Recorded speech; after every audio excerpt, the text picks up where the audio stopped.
True story. When I first started thinking about this episode, I was wearing a t-shirt with the motto, "I'm not antisocial, I just prefer to stay at home." It featured a turtle on the front, and turtles are my spirit animal because they can always draw into their shells and be at home. The Myers-Briggs test says I am an INTJ, which stands for the introverted, intuitive, thinking, and judging personality type. The architect, or if you prefer, the evil mastermind. The evil mastermind part is not a term put forward by the Myers-Briggs folks, but it seems to fit, especially when you know Professor Moriarty and Elon Musk are supposedly INTJs. One study I found estimates that female INTJs make up only 0.5% of the population. Yay me, I'm a unicorn. What it really adds up to, in my case, is someone who always feels socially awkward, no matter how well I fit in. But I'm also an intuitive thinking sort of person who is hyper self-aware. That means I know I need to make connections, no matter how much I want to be alone. So today we are going to talk about writers making connections because it's important. And whether or not you are also an INTJ, there are plenty of authors who are introverts. So I hope this episode will help you come out of your shell to make connections.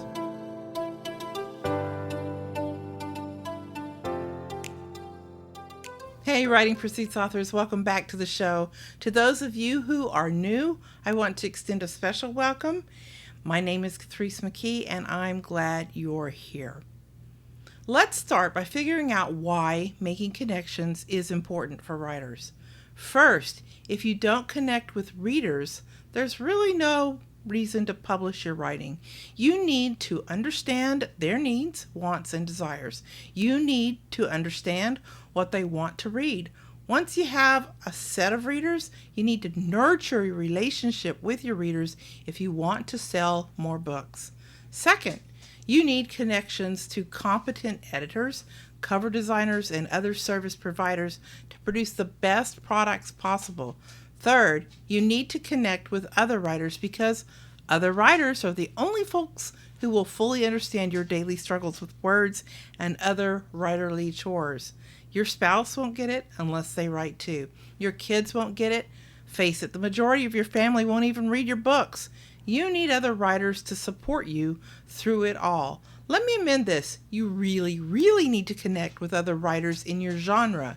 You can enjoy meeting a romance writer, but if you write hard science fiction, that connection is unlikely to help your writing business. Find folks, let's call them coopetition, who cooperate with you to cross-promote and critique and create great books. Fourth, you need to connect with agents and publishers if you are not interested in being an indie author.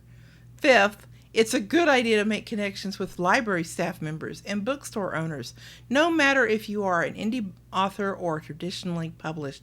And did I mention connecting with readers? That's the most important thing. Okay, so making connections is important, but how do you go about leaving your shell to make those connections? We could spend an episode on each of these tips, but as an overview, here are 8 ways to make connections for authors.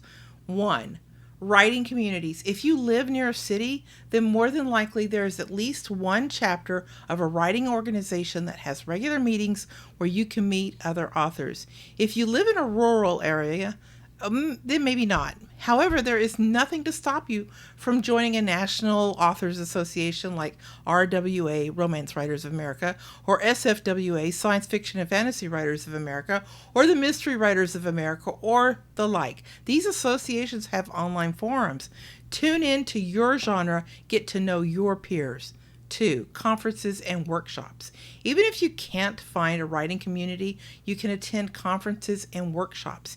Usually these are not free, but I have never been sorry that I paid to attend.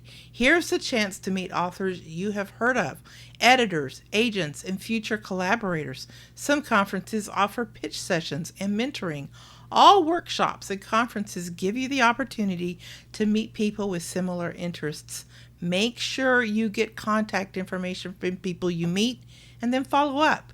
3. Social media. Find author groups on Facebook and search for authors on Instagram and TikTok. Interact online. For groups, be sure to read and follow group guidelines. No spamming and self-promotion. Get in there and interact. Try to contribute and be sociable and respectful. If possible, create posts yourself. When someone follows me on Instagram, I pop over to see their post. If it's nothing besides sale, sale, sale, I don't follow back. It is entirely possible to strike up virtual friendships and get to know your peers long before you have an opportunity to meet them in real life. 4. Literary events and readings. Check out meetup.com and Eventbrite and library calendars and bookstore announcements to find local events where you can meet other authors.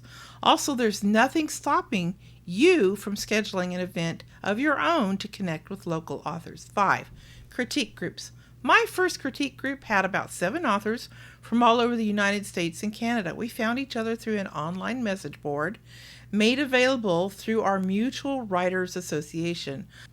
My second critique group was established the same way. You need critique partners, especially when you are starting out. Take every piece of advice with a grain of salt.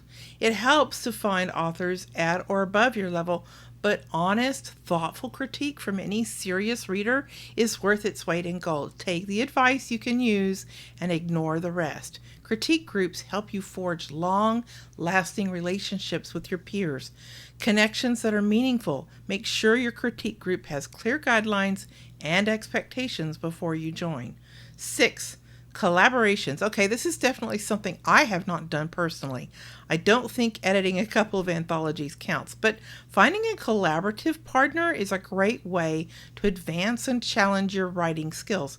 Collaborating is something I want to do once I find the right partner. Check out a couple of resources before you get started. Collaboration for Authors, a complete guide to collaborating, finding a partner, and accelerating your author career by Daniel Wilcox, and also Co-Writing a Book, Collaboration and Co-Creation for Authors by Jay Thorne and Joanna Penn. I will put links to these in the show notes. 7. Mentors. I mentioned finding mentors at conferences, but of course you can find them other places. If you find a mentor or take part in a mentoring group or mastermind group, you will progress more quickly than you would on your own. When you find people who suit you, these connections can last a lifetime. 8. Your newsletter subscribers. The moment you finish your first best short story or novella, put it out there and collect email subscribers. Seriously, before you publish your first book, publish a lead magnet. Set up a free MailerLite account, and the moment you get a subscriber, start sending out a monthly newsletter. A newsletter is your best way to forge personal connections with your readers, your tribe, your niche, whatever you want to call them. You need to connect with your readers and keep the connection fresh. Entertain them, inform them, infotain them. Every once in a while, send your readers an exclusive chapter or short story. It is never too late to do this. If you haven't started a newsletter, put it on your calendar and set to work. If someone writes back, make sure you respond. And guess what? You never have to leave your house to send out a newsletter. What a great deal. In conclusion, I'm certain I haven't covered every method for writers to make meaningful connections. Today we have discussed why you need to make the effort to come out of your shell to make connections with other writers and readers. And we covered 8 ways to increase your odds: writing communities, conferences and workshops, social media, literary events and meetings, critique groups, collaborations, mentors, and last but not least, your newsletter subscribers. If you would like to connect with me, find me on Instagram at Writing Pursuits Podcast. Leave your comments and questions below. Thanks for watching today. If you enjoyed this episode or learned something you can use, please give me a thumbs up. Consider subscribing to this channel and then click the notification bell so you never miss an episode. That's all I have for today. Until next time, keep writing, my friends. Keep writing.